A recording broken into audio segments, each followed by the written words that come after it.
Sveiki atvykę į uždraustą Lietuvos teritorijoje kanalą, kadangi čia vykdomos informacinės atakos prieš Lietuvą. Esu vienintelis nusikaltėlis, kuris visada sako, iš kur daro nusikaltimus, informacinės atakas. Šiandien informacinė ataka bus iš Alžyro Konstantino miesto. Miestas yra įdomus to, kad yra iš dviejų pusių kanjono. Čia apačioj upė, o virš upės miestas. Štai kaip gražu, bet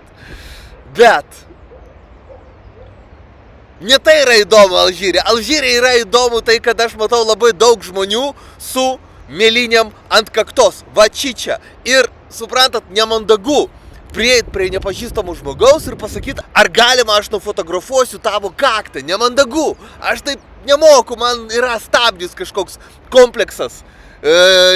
Nežinau. Bet kodėl yra tiek daug mėlynių ant kaktos? Atsakymas yra be abejo labai paprastas. Jie meldžiasi Alachui ir trenkėsi kaktą į grindis.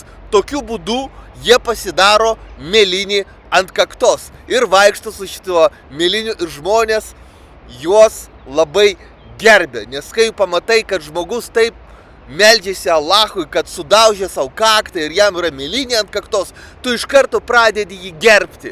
Iš karto galvoji, koks geras žmogus. Aš pavyzdžiui mėlynės neturiu, dėl to, kad aš esu blogas žmogus, vatnikas, banditas ir nusikaltėlis.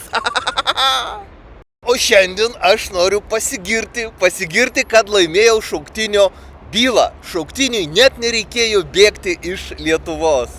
Aš labai daug esu pasakojęs, kad šauktinių bylų neįmanoma pralaimėti dėl to, kad Jungtinės tautos uždraudė šauktinių kariuomenę. Į šauktinių kariuomenę, į kariuomenę negalima nieko pašaukti iš viso. Visų pirma, žmogaus lytis yra jo įsitikinimas, tai kiekvienas, kas yra šaukiamas į kariuomenę, gali sakyti, kad jis yra moteris, jaučiasi moterim ir todėl jo negalima šaukti į kariuomenę ir šitos žodžius patvirtino Europos žmogaus teisių teismas byloje X ir Y prieš Rumuniją. Tačiau kita atmaskė yra pacifistiniai įsitikinimai, kai tu sakai, kad aš negaliu žudyti dėl to, kad aš tikiu į Jėzų Kristų, arba į Budą, arba į Šėtoną. Tikiu ir Šėtonas taip pat, aš su juo asmeniškai šnekėjau, uždraudė man žudyti blogus žmonės. Mūsgi puls blogi žmonės, Šėtonas man uždraudė jas žudyti. Ir tuo pagrindu turi atleisti nuo tarnybos kariuomenėje. Tačiau yra dar vienas būdas, kuris yra mano know-how. Aš jį sugalvojau ir jis veikia labai efektyviai, net nereikėjo bėgti iš Lietuvos. Reikia sakyti, aš esu rusas, štai kaip reikia sakyti. Ir tada jūs atleis nuo tarnybos Lietuvos kariuomenėje. Žiūrėkit, Europos žmogaus teisių teismas yra išaiškinęs, kad lytis yra žmogaus nuomonė apie save. Žmogus turi pimpalą, bet galvoja, kad jis yra moteris. Vadinasi, jis yra moteris. Svarbiausia yra ne faktas, kaip atrodo tavo lytiniai organai, o tavo nuomonė apie save. Lygiai tas pats yra su tautybė. Nesvarbu, kas yra tavo tėvai, nesvarbu, į ką tu panašus, svarbu yra tavo nuomonė apie save. Ir jeigu tavo nuomonė apie save yra, kad tu esi rusas, vadinasi, tu esi rusas. O rusas nekariaus karo metu prieš kitą rusą, negalės žudyti kitą rusą ir turės padėti kitam rusui. Štai todėl žmonės, kurie galvoja, kad jie yra rusai, jų nepriima į kariuomenę. Vat žiūrėkit, yra pavyzdžiui tokia pijokė Lietuvoj Kuznecovaitė, tokia žurnalistė atseit. Jos pavardė yra rusiška, bet jos nuomonė apie save yra, kad ji yra lietuvė. Tai kadangi jos nuomonė yra lietuvė, ji yra lietuvė. Jos vaikus galėtų pašaukti į kariuomenę, ją galės pašaukti į kariuomenę, kadangi nuomonė, kad ji lietuvė.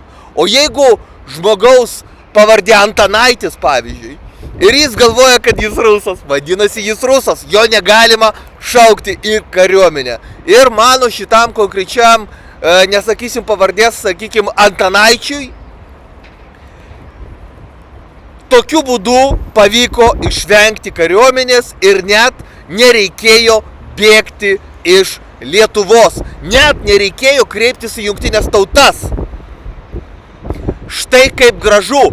Būkite visi rusais ir viskas bus labai gerai. Bus taika. Visiškai nesvarbu, kaip skamba tavo pavardė. O už mano nugaros dabar yra Konstantino pilis. Konstantinas tai tarp kitko buvo imperatorius Romos imperijos, kuris šitą miestą įkūrė. Ir va čia yra pilis už nugaros. Tai va, visiškai nesvarbu, kaip skamba tavo pavardė, kokios tautybės yra tavo tėvai. Svarbiausia, kaip tu jautiesi. Aš, pavyzdžiui, kažkada vaikystėje, kai buvo apklausa, klausė visų Lietuvos gyventojų, kokios jūs tautybės, kad būtų ta statistika. 2000 metais, man atrodo, tai buvo, ar 2001 metais. Aš tada deklaravau, kad esu zulusas. Zulusas, nes aš jaučiausi zulusų. Man labai patiko zulų kultūra, Pietų Afrikos kultūra. Ir aš įrodinėjau, kad aš zulusas ir mane įrašė kiti. Tokia buvo mano tautybė per Lietuvos gyventojų surašymą. O po to aš daug metų sakiau, kad aš esu lietuvis. Iki 35 metų sakiau, kad lietuvis. Po to, kai man buvo jau 35, aš nutariau tapti žydu ir buvau žydu ilgai. Iki šiol dažnai esu žydas. Bet dažnai esu ir olandas, dažnai esu ir belgas. Ir tai yra nuostabu. Svarbiausia, tai yra kaip tu jautiesi širdyje. Visada visi šauktiniai turi sakyti, kad jie yra rusai širdyje. Blet, rusas širdyje tai yra baisiau nei rusas pagal kraują. Nes rusas pagal kraują, tai va, pavyzdžiui, Kuznecovaitė, kuri nekenčia Rusijos ir myli labai Landsbergį, jo Lietuvą labai myli. Ji yra Rusija pagal kraują, bet pagal įsitikinimus, pagal neapykantą Rusiją, ji yra lietuvė. Ir todėl įsitikinimai tai yra daug svarbiau nei kraujas. Ir be to, o iš kur koks nors dalbajobas iš krašto apsaugos ministerijos žino, kokios tautybės buvo jūsų seneliai, proseneliai, jūs pats nežinote. Jūs pats nežinote, kokios tautybės buvo jūsų proseneliai. Tai todėl visada drąsiai reikia sakyti, aš esu rusas. Karo metu negalėsiu žudyti rusų. Padėsiu rusams dėl to, kad aš esu rusas. Taip reikia sakyti. Prisirašykite prie mano kanalo, o jeigu jums reikia parašyti skundą į Europos žmogaus teisių teismą arba aukščiau į Jungtinių tautų organizacijos teisminės institucijas, parašykite man e-mailą arba paskambinkite per WhatsAppą.